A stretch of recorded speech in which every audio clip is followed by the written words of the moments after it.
আজকে আমাদের এখানেও হয়েছে। এবার বৃষ্টি পেয়ে ছাদে চলে এসছে। ই মা, তোমার বাড়ির লোক যখন আসে তখন তো এসি রুমে গিয়ে বসো, এসি ঘরে গিয়ে। তো আর তাতানের বান্ধবীকেও এসি ঘরে বসাতে পারতে। মেয়ের কথা চিন্তা না করে আরো একজনের কথা তো চিন্তা করতে পারো, তোদের কথা চিন্তা করতে পারো। কয়বার ফেল করেছে বান্ধবীটা। এটা হচ্ছে তাতানের ব্রেকফাস্ট সকালের। ডিমের পোচ, ডাল সেদ্ধ আর রুটি। তো আমি ডিম খাবো না, আমি শুধু ডাল সেদ্ধ দিয়েই খাবো। এই যে আমার জন্য ডাল সেদ্ধ। গুড মর্নিং, আশা করবো তোমরা সবাই খুব ভালো আছো আর সুস্থ আছো। আমিও খুব ভালো আছি। আজ হচ্ছে বৃহস্পতিবার। বৃহস্পতিবারের এখন অনেকটা বেলা হয়ে গেছে, প্রায় 11টার কাছাকাছি বাজে। পূজা জাস্ট এক্ষুনি কাজ করে গেল। আমারও ঘরের সকালবেলা বুঝতেই পারছো সমস্ত কাজকর্ম কমপ্লিট। সকালবেলা দুধ আনতে গেছিলাম, আসার সময় মুদি দোকানের কিছু জিনিস নিয়ে চলে এসেছি। চা খাওয়া হয়ে গেছে, দুধ জাল দেওয়া হয়ে গেছে, দই বসিয়েছি। সকালে যা যা থাকে সবই হয়ে গেছে, এমনকি ধোয়া বাসনগুলো যেগুলো থাকে সেগুলোও জায়গা মতো রেখে দিয়েছি। তবে হ্যাঁ, জামা কাপড় এখনও কাচতে দিইনি। আজকে আরেকটা চাদর ভিজিয়েছি। ওই ওয়াশিং মেশিনের পাশে যে লন্ড্রি ব্যাগটা, ওখানে একটা চাদর ছিল, ওটা ভিজিয়ে দিলাম। ওখানে আর চাদর নেই। আর এইখানে এখন দেখতে হবে কটা আছে। আমি একদম উঠে পড়ে লেগেছি চাদর কাচার জন্য, কারণ চাদর জমে যায়। তো ভেবেছি আর জমাবো না, ওই গরম জল করে ভেজাতে হতো, ওটা আলস্য করে আর ভেজানো হয় না, ব্যাস একটার পর একটা জমতেই থাকে। যাকে এই তো চলো, আজকেও মেঘলা মেঘলা, তবে কালকের মতো অতটা মেঘলা নয়। মাঝে মাঝে রোদ উঠছে। আবার এই কালকের মেঘলাটা দেখে একটু আশায় ছিলাম যে না বৃষ্টি হলেও হতে পারে, কিন্তু আজকে আবার আশায় জল ঢেলে দিয়েছে, কারণ রোদ উঠছে। এদিকে আবার খবরে শুনছি আজকে নাকি ঝড় বৃষ্টি সহ বৃষ্টি হবে, এই বজ্রবিদ্যুৎ সহ বৃষ্টি হবে। দেখা যাক। দেখো ইন্দ্র কী কাজ করেছে দেখো। তোমাদের দেখাচ্ছিলাম না জবা গাছটা, ও পুরো গাছটাকে তুলে ফেলেছে। বলছে এই গাছ আর হবে না, ফেলে দেবো। কি বলবো বলো তো, তোমরা অনেকে অনেক কিছু বলেছিলে এই করো সেই করো, তো আমি সুযোগটা পেলাম কোথায়? এসে দেখছি ও একেবারে তুলে মাটি ফাটি খুঁড়ে সুন্দর করে রেখেছে, বলছে এখানে আমি অন্য গাছ বসাবো। কি বলবো বলো। আর এখানে এই চারা গাছটা খুব একটা বাড়েনি, যেমন বসিয়েছিল ওই সামান্য একটু বেড়েছে, কিন্তু বেড়েছে হচ্ছে এইটা, এটা অনেকটা বেড়েছে। আর এটা কি গাছ জানি না, তোমাদের মধ্যে একজন বললো কি কাটা জবা নাকি, এটা কি ফুল হয় নাকি জানি না। ফুল হলে ঠিক আছে, দেখা যাক বড় হোক, সেই আশায় রেখেছি। আর দেখো আমার এরিকা পামটা এইটুকু বাচ্চা গাছ ছিল, এখন এই দেখো ভেতরে ভেতরে আরও পাতা গজিয়েছে, বেশ বড় সড়ো হচ্ছে। আর এটাকে আমি ইচ্ছা করে বাইরে রেখেছি, আলো হাওয়া বাতাস লাগবে, বড় হবে। বড় একবার বড় হয়ে যাক, তারপরে ঘরে নিয়ে গিয়ে রাখবো। আর এই যে নয়নতারাতে বেশ ভালোই ফুল দিচ্ছে। আর এটা এখন আর ফুল টুল হয় না, এইভাবেই পড়ে রয়েছে। এটা বেলি ফুল গাছ। এই তো আমার গাছের আপডেট। এটা হচ্ছে মানি প্ল্যান্ট। এই তো এটা এরকম বোগেনভিলিয়া এখন ফুল হচ্ছে না। আর এটা এখানে চলো, এই ট্রলিটা কবে আমি মুছে টুচে রেখে দিয়েছি, ইন্দ্রকে বলছি তুলে দিতে, ও তোলার সময়ই পাচ্ছে না। বিছানা টিছানা পরিষ্কার হয়ে গেছে। আর এই যে এই চাদরটা ভিজিয়ে দিয়েছি আজকে, একটু পরে কাচতে দেবো। এদিকে এগুলো সব গোছানো হয়ে গেছে সুন্দর করে। তাতানের অনলাইন ক্লাস এই শেষই হয়ে যাবে। ডিম বার করেছি, আজকে ডিমের ঝোল হবে, তার সাথে সয়াবিন দিয়ে আর আমের চাটনি করব। আমি এই প্রথম আমের চাটনি বানাবো, এর আগে আর কোনোদিন বানাইনি। এখানে সোয়াবিনটা সেদ্ধ করে ফেলেছি, থাক কিছুক্ষণ, গ্যাস বন্ধ করে দিয়েছি। এখানে আমটা কেটে একটা সিটি দিয়ে নিচ্ছি। আর এখানে 4টে ডিম রেডি করে রাখলাম, এখন বসাবো না, পরে বসিয়ে দেবো। আর একটা অমলেট করবো, এই জন্য এটা বাইরেই রাখলাম। একটুকু রেডি করা থাক, এখন আমি যাব স্নান করতে, কারণ বাথরুমের বালতিটা মাজতে হবে। দুদিন ধরে বাথরুমের বালতিটা পুরো আয়রন পরে পরে না ডালচে ডালচে হয়ে গেছে। বাথরুমের বালতির মুখ যদি নোংরা থাকে না, একদমই ভালো লাগে না। তো বালতি একটাই করব, সবগুলো একসাথে আমি একসাথে বেশি কাজ করি না, এতে আমারও মনে হয় প্রচুর কাজ করে ফেলেছি আর সময়ও যায়। কতদিন পর একটু বৃষ্টির ফোঁটার আওয়াজ পাচ্ছি, যদিও সেরকম হচ্ছে না, একটু গুরুম করে একবার ডেকেছে আর একটু ফোঁটা ফোঁটা পড়ছে। হঠাৎ করেই অন্ধকার হয়ে কালো হয়ে গিয়ে যা বাবা। তোমাদের ওখানে সবার কাছে শুনছিলাম আমাদের এখানে প্রচুর বৃষ্টি, আর ভালো লাগছে না। দেখো আজকে আমাদের এখানেও হয়েছে। জানি না কতটুকু হবে, এতেই আনন্দে একেবারে যা লাফালাফি করছি, মনে হচ্ছে এক্ষুনি বন্ধ হয়ে যাবে। যদি অনেকক্ষণ বৃষ্টি না হয় ঠান্ডা পড়বে না, মানে গরমটা কাটবে না। দেখেছো ঘর পুরো অন্ধকার, কোনো লাইট জ্বলছে না। আরেকজন দাঁড়িয়ে আছে জানলার সামনে। যা এত চাতক পাখির মতো তাকিয়ে আছি আমরা যে একটু বৃষ্টি হবে, একটু বৃষ্টি হবে। সবার এলাকায় হচ্ছে, আমাদের এখানে হচ্ছে না। একটু অন্ধকার হয়ে গিয়ে বৃষ্টির ফোঁটা কয়েক ফোঁটা পড়ছে, জানি না কত দূর টিকবে।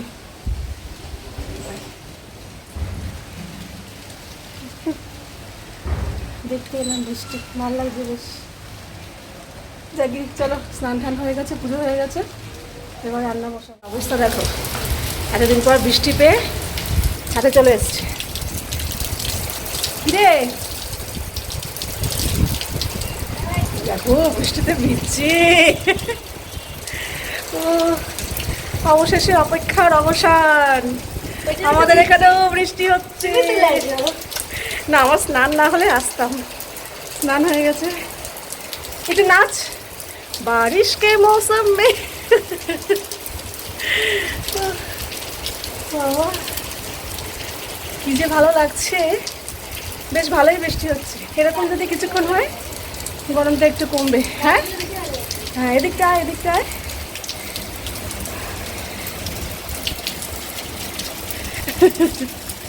ভালো আছে বৃষ্টিতে ভেজা, বৃষ্টিতে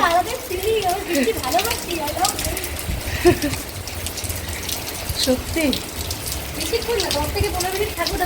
হ্যাঁ বেশিক্ষণ থাকি না, ঠান্ডা লেগে যাবে। কর আনন্দ, যখন হাঁচি হাঁচি করবি তখন আনন্দ বেরিয়ে যাবে। হ্যাঁ কি ভালো লাগছে, তোকে দেখে আমারও ইচ্ছা করছে জানিস তো, কিন্তু আমার স্নান হয়ে গেছে, রান্না বাকি আছে। আমি গেলাম, তাড়াতাড়ি চলে আসবি, তাড়াতাড়ি চলে আসবি বাবা, দেরি করিস না। হ্যাঁ বেশিক্ষণ থাকলে কিন্তু ঠান্ডা লেগে যাবে। কি ভালো লাগছে সত্যি। আমি ছাদে কোনো সময় আসি না, তোমরা তো দেখোই। ভালো হতো বললে। এই মেঘ ডাকছে আবার, ই মা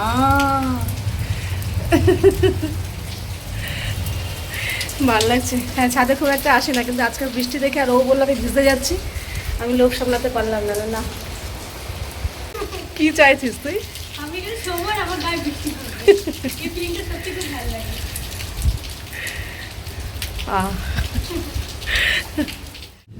মেঘ ডাকছে কিন্তু বৃষ্টির পরিমাণটা কমে গেল।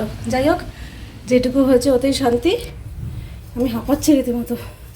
চলে এসছি নিচে, আমের চাটনি করব। আমটাকে একটু সেদ্ধ করে নিয়েছি, আমটা না হলদে হলদে হয়ে গেছে। আর এখানে অল্প একটু মৌরি আর মেথি একটু ড্রাই রোস্ট করে নিয়ে গুঁড়ো করে নেব, চাটনিতে দেবো। চাটনি এদিকে হয়ে গেছে, আর মৌরি আর মেথি যে ভেজে গুঁড়ো করে রেখেছিলাম ওটা একটু দিয়ে দিলাম, এতে চাটনির টেস্ট হয়। এটা আমি আমার মার কাছে শুনেছি। ব্যাস, স্নান করতে গেছে, ছাদে ভিজে টিজে এলো, এবার স্নান করতে গেছে। বৃষ্টিটা কমে গেছে কিন্তু এখনও গুরুম গুরুম হচ্ছে, আর ওয়েদারটা এরকম মেঘলা হয়ে রয়েছে। যাক গিয়ে যেটুকু হয়েছে ওতেই শান্তি, বেশি অভিযোগ করার দরকার নেই, পুরোটাই বন্ধ হয়ে যাবে। আর এদিকে এই যে আমার সোয়াবিন দিয়ে ডিমের ঝোল রেডি, কিন্তু আমি এই বাটিটা এনেছিলাম ঢালার জন্য, এটাতে ডিম ভেজে টেজে তুলেছিলাম, কিন্তু এই বাটিতে ধরবে না, অনেকটাই আছে। তো আজকে কড়াই সহই থাক, পরে দেখা যাবে। এই হচ্ছে সোয়াবিন দিয়ে ডিমের ঝোল, আমার জন্য একটা অমলেট দিয়েছি, আমের চাটনি, কাঁচা পেঁয়াজ রেখেছি, আর ভাত। এই হচ্ছে আজকের আমাদের লাঞ্চ মেনু। মনে হচ্ছে কি কি বিশাল একটা জিনিস আজকে আমি পেয়ে গেছি। আজকে সেই প্রায় মাসখানেক ধরে এই বৃষ্টির জন্য অপেক্ষা করে যাচ্ছি। খালি শুনছি ওখানে বৃষ্টি, সেখানে বৃষ্টি, ঝড়, গাছ পড়ে যাচ্ছে। তোমাদের মধ্যে অনেকে কমেন্ট করছো দিদি বৃষ্টি আর ভালো লাগছে না, টানা 10-12 দিন ধরে বৃষ্টি হয়ে যাচ্ছে। আর আমাদের এখানে গরমে পুচিয়ে ফেলছিল। যাক, দুদিন ধরে একটু মেঘলা মেঘলা ওয়েদার ছিল, আজকে ফাইনালি নামলো। তো এখনও পুরো অন্ধকার অন্ধকার, আরও হয়তো হবে, দেখে মনে হচ্ছে হবে। যাক গিয়ে যেটুকু হয়েছে এতেই ওয়েদার অনেকটা ঠান্ডা হয়ে গেছে জানো তো। আর আমার না এরকম খোলামেলা ভালো লাগে, মানে এরকম জানলা দরজা সব খুলে রাখবো, ঘরে রোদ আলো হাওয়া বাতাস ঢুকবে ঠিকঠাক মতো, আমার দেখলেও যেন চোখে শান্তি লাগে।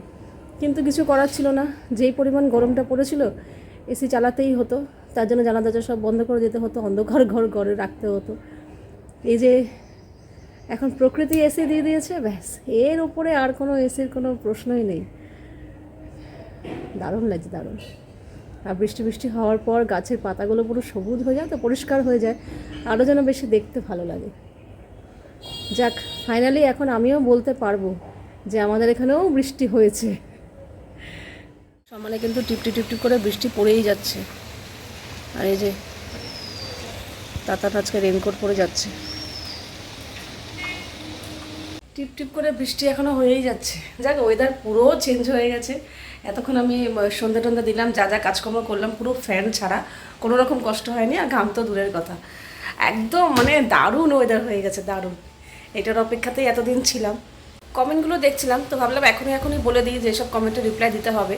সেটা হচ্ছে, একজন আমাকে কমেন্ট করেছে এর আগের দিন যখন আমি দেখাচ্ছিলাম যে ধোয়া পাপোশের সাথে কাচতে হবে, সেই বেডশিট আমি রেখেছি। তো আমার মনে হয় না এতে কোনো প্রবলেম আছে। যদি ধোয়া বেডশিটের সাথে নোংরা পাপোশ রাখতাম তাহলে একটা ব্যাপার ছিল, যেহেতু আমরা বেডশিটটা বিছানায় পেতে শোবো, কিন্তু পাপোশটা তো পাই মুছবো, তো ওটার সাথে যদি আমি নোংরা বেডশিট বলতে কি সেই নোংরা, মানে যখন তোলা হয়েছে তার আগে পর্যন্ত আমরা ওটাতে শুয়েছি, তো মানে কাচতে হবে আর কি। তো ওইটা আমি রেখেছি। তো ওটা রাখলে আমার মনে হয় না তেমন কোনো প্রবলেম হবে বলে, কারণ পাপোশ দিয়ে তো সেই পাই মুছবো, তাই না? আরেকটা কমেন্ট এসছে, তাতানের বান্ধবী যখন কালকে এসেছিলো তখন তাতানের ঘরে গিয়ে বসেছিল। তোমাদের মধ্যে একজন কমেন্ট করেছো, তোমার বাড়ির লোক যখন আসে তখন তো এসি রুমে গিয়ে বসো, এসি ঘরে গিয়ে। তো তাতানের বান্ধবীকেও এসি ঘরে বসাতে পারতে। প্রথম কথা দেখো, আমার যেটা মনে হয়, দেখো তাতানের যখন বান্ধবী আসে তখন তাতান চাইবে, প্লাস ওর বান্ধবীও চাইবে যে তাতান যেই ঘরে থাকে সেই ঘরে বসে একটু রিল্যাক্সে গল্প গুজব করতে, প্রথম কথা। দ্বিতীয় কথা, যদি দেখতাম যে হ্যাঁ ও অনেকক্ষণ থাকবে কিংবা সারাদিন থাকবে, ঘন্টাখানেক থাকবে, তাহলে অবশ্যই আমি বলতাম যে এই যা গরম পড়েছে ওকে এসি ঘরে নিয়ে বসা, কিংবা ওই হয়তো নিয়ে বসাতো। ও ঢুকতেও পারেনি, বাইরে থেকেই বলেছে আমি কিন্তু একটুও বসবো না। তাতান রীতিমতো ওকে জোর করেই নিয়ে এসেছে যে চল, আমি সবসময় তোর বাড়ির সামনে দিয়ে আসি, আজকে তুই আমার বাড়িতে যাবি। তো নিয়ে এসছে, দেখো পড়তে গেছে, পড়ার থেকে বাড়ি যায়নি মেয়েটা। স্বাভাবিক বাড়ির লোক তো চিন্তা করবেই, ওর মাথা তো তারা রয়েছে যে আমি কতক্ষণে বাড়ি যাব। তো সেই অবস্থায় আমি ওকে বসতেও বলতে পারি না, কারণ আমি তো বুঝি যে ছেলেমেয়েদের যদি বাড়িতে ফিরতে দেরি হয়ে যায় কতটা বাবা মার টেনশন হয়। আমিও চাইবো, যদি বসতেও চাইতো তাও আমি বলতাম না মানা, তুই চলে যা, অন্য সময় মা বাবাকে বলে একবার আসবি, সেটা আলাদা ব্যাপার। পড়ার থেকে তুই এখানে ডাইরেক্ট এসছিস, বাড়িতে বাবা মা চিন্তা করবে, তুই চলে যা। যাক, আমার এটা বলতে হয়নি, তার আগে থাকতেই ও বলে যাচ্ছে না না আমি বসবো না, আমি চলে যাবো। তো ঝটপট করে তাড়াতাড়ি করে আমি ওকে একটু লস্যি করে দিলাম, ও তাড়াতাড়ি খেয়ে নিল। সেটা দিয়ে জাস্ট আমি এখানে এসে মানে কি জাস্ট এসছি আর কি, ততক্ষণে ও লস্যি খাওয়া হয়ে গেছে, ও ব্যাগ ঠ্যাগ নিয়ে বেরিয়ে যাচ্ছে। মানে ঘড়ি ধরে 10 মিনিটও বসেছে কিনা সন্দেহ। তো ওই 10 মিনিট ওই এসি সব জানা দরজা বন্ধ করে এসি চালাতেও ঘর ঠান্ডা হতেও 10 মিনিট লেগে যেত। তো ওইটুকু সময়ের জন্য আমার মনে হয় না এটা কোনো কি বলবো আর কি। আচ্ছা, কালকে যে টেনশনটা নিয়ে আমি কথা বলেছিলাম যে আজকাল যা হচ্ছে, ছেলে মেয়ে চুরি হয়ে যাচ্ছে, তো সেক্ষেত্রে আমি ভিডিওতে বলার কারণ একটাই, আমি যেমন তাতানকে নিয়ে চিন্তা করছি, আমি যদি ভিডিওতে বলি তোমরা যারা আমাদের এলাকার কাছাকাছি থাকো তারাও যাতে একটু সতর্ক হয়ে যাও। তো দুটোই আমার লক্ষ্য ছিল। এবার তোমাদের মধ্যে একজন ওই যে আছে না মানুষ, কিছু কিছু মানুষ আছে খোঁচা দেওয়া মানুষ, মেন বিষয়ের উপর ফোকাস না দিয়ে কিংবা প্রবলেমের সলিউশনের কথা না বলে প্রবলেমটাকে আরও বাড়ানোর চেষ্টা করা। তো সেই ধরনের মানুষ তো কিছু থাকেই আর কি। তো তার মধ্যে থেকে একজনের উদাহরণ দিলাম, ওই এসি নিয়ে বললো, মানে এগুলো কী বলবো, একটা বাচ্চাদের মতো কথাবার্তা। আরেকটা হচ্ছে, নিজের মেয়ের কথা চিন্তা না করে আরও একজনের কথা তো চিন্তা করতে পারো, তোদের কথা চিন্তা করতে পারো। তোজো এখনো অবধি একা একা ওকে ছাড়া হয় না। ওকে যেখানে, আমি যদি তাতানকে আমিও আগের মতো যেরকম আমি সব জায়গায় নিয়ে আসতাম, তাহলে আমিও চিন্তা করতাম না যে না আমি দিয়ে আসছি, আমি নিয়ে আসছি, এতে কোনো রকম ভয়ের কিছু নেই। কিন্তু তোজোকেও সেরকমই এখনো পর্যন্ত ওকে একা ছাড়া হয় না। ওকে পড়তে দিয়ে আসা হয়, নিয়ে আসা হয়, স্কুলে দিয়ে আসা হয়, নিয়ে আসা হয়, ওকে এখনো পর্যন্ত একা ছাড়া হয় না। আর তাতানকেও যদি ওই আগের মতো থাকতো, তাতানকে নিয়েও চিন্তা করতাম না। যেহেতু তাতান একা একা যাচ্ছে আর বেশ অনেকটা দূরে যাওয়া আসা করে, তাই জন্যই আমি তাতানকে নিয়ে চিন্তা করেছি। তো কি বলবো এইসব মানুষের কথা। আরেকজন কমেন্ট করেছো, ওই তাতানের বান্ধবীটাকে দেখে বলে দিয়েছো যে কয়বার ফেল করেছে বান্ধবীটা। আমার মনে হয় ওর বডি দেখেই বলেছো, যেহেতু ওর একটু হেলদি চেহারা, আর দেখবে যখনই চেহারা একটু হেলদি হয়ে যাবে না তখন একটু বয়স্ক লাগে। ওর ওরকম কোনো ব্যাপার নেই। আমার মনে হয় এগুলো না দেখে না জেনে এরকম ধরনের হাসি মন্তব্য না করাই ভালো কোনো কারোর সম্পর্কে। ও একটা বাচ্চা মেয়ে, আমার তাতানের মতোই বয়সী মেয়ে, একই সাথে মিশনে পড়ে, একই সাথে মানে প্রত্যেক বছরই পাস করছে, কোনো রকম ফেল করার কোনো ব্যাপার নেই।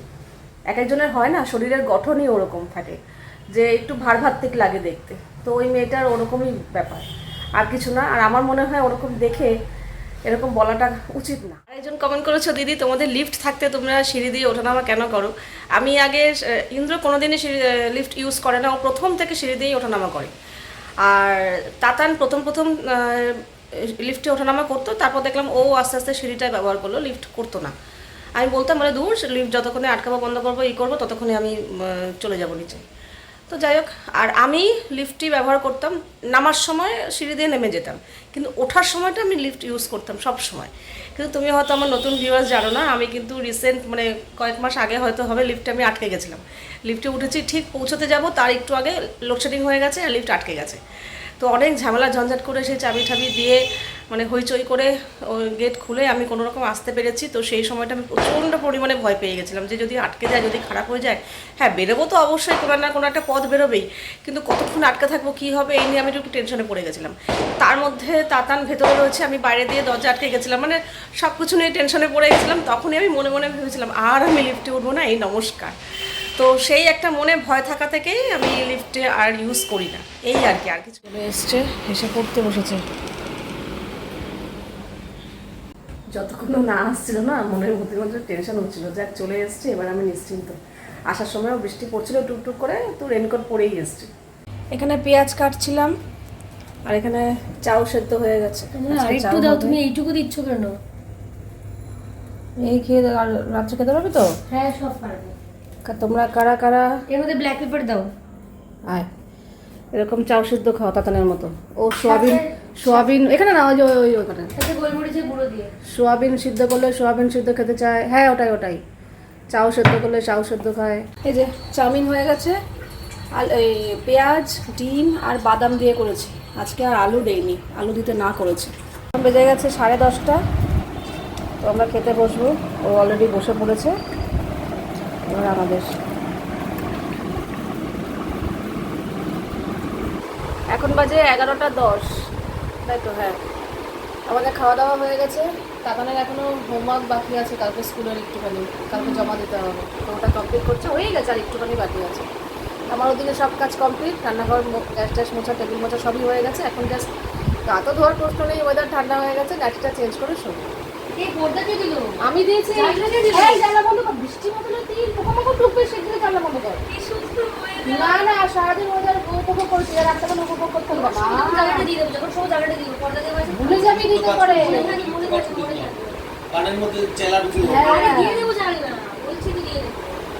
বৃষ্টি বাদলের দিনে কখনো রিস্ক নিবি না, সারাদিন করে দেখ রাত্রে দিকে শুরু সবসময়।